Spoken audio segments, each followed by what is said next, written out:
Naam, kutoka kaunti ya Nakuru tumalizie kaunti ya Kitui ambapo viongozi wa kidini na kasisi katika kaunti ya Kitui wamewataka Wakenya kuungana na kudumisha amani nchini kuelekea uchaguzi mkuu ujao.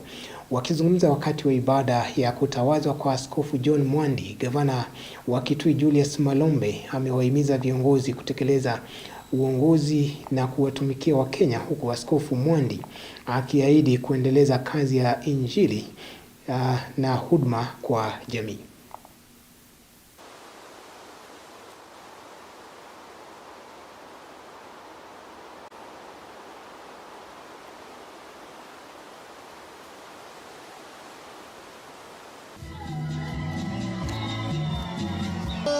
Wapi makofi yake? Hata sisi tumeshauriwa pia kwa hayo maneno. You need to be humble. You need to be patient. And ya tatu ni lazima uwe tayari kupeana service katika nafasi ambao umepatiwa na Mungu.